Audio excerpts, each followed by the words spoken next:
Bonsoir à tous et à toutes.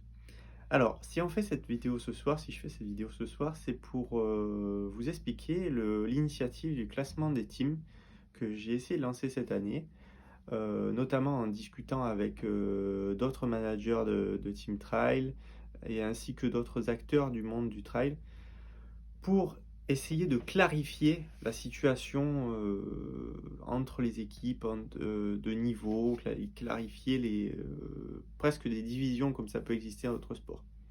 Alors, pourquoi tout d'abord?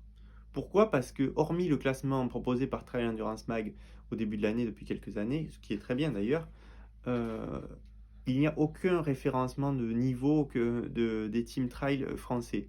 C'est-à-dire le team de magasin du petit village à côté peut être classé, ça s'appelle Team Trail, et tout comme les plus gros teams de marques internationaux.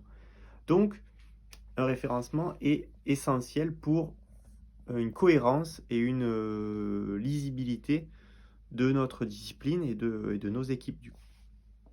Donc, l'initiative de les classer par quotitra des 5 meilleurs coureurs par Trail Endurance Mag est excellente, mais elle ne reflète pas non plus les résultats sur une saison d'une équipe. Alors, pourquoi ce classement, ce type de classement n'est pas le plus représentatif? Tout simplement parce que les quotitras sont valables 3 ans, dégressifs certes, mais 3 ans. Donc, il se peut très bien que une équipe qui possède des coureurs qui ont performé 2 ou 3 ans avant soit très bien classée alors qu'elle a fait une saison quasiment blanche.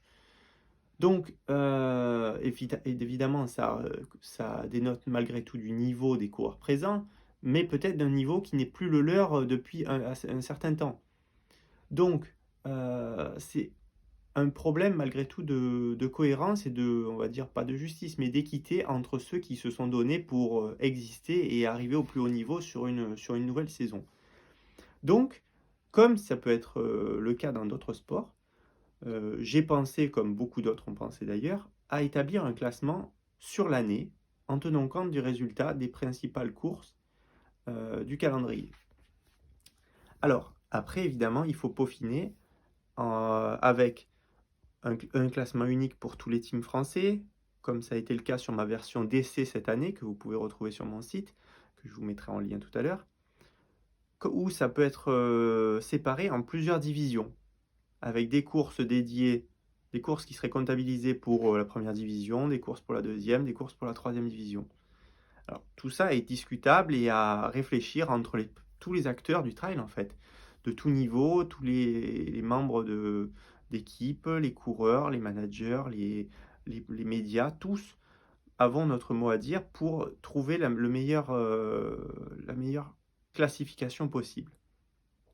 D'ailleurs, je vous invite, vous qui suivez cette vidéo et qui nous suivez, à notamment partager et surtout à donner votre avis sur comment améliorer cette classification des équipes. Alors, pourquoi?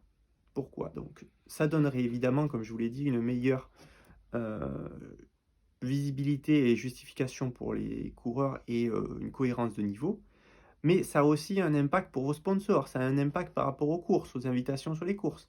Si vous pouvez justifier de niveau première division nationale, par exemple, ou alors, peu importe le nom qu'on trouvera, euh, telle course doit inviter des coureurs du team international, telle course doit inviter au niveau national, au niveau interrégional. Voilà, ce serait en fait une toile d'araignée dans tout le monde du trail qui faciliterait la vie de tout le monde, de tous les acteurs.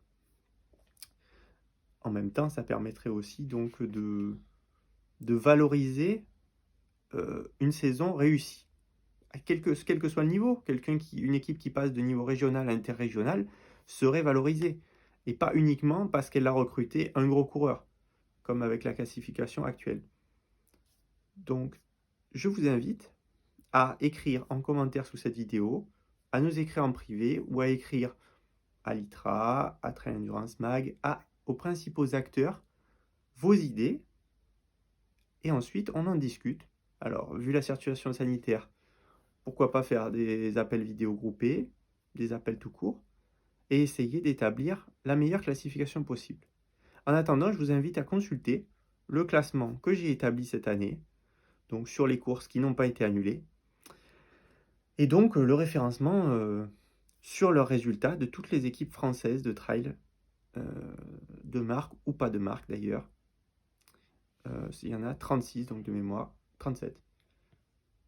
Voilà. En espérant que vous trouverez l'idée correcte et que nous arriverons ensemble à faire avancer notre sport favori. Bonne soirée et à très bientôt sur les sentiers.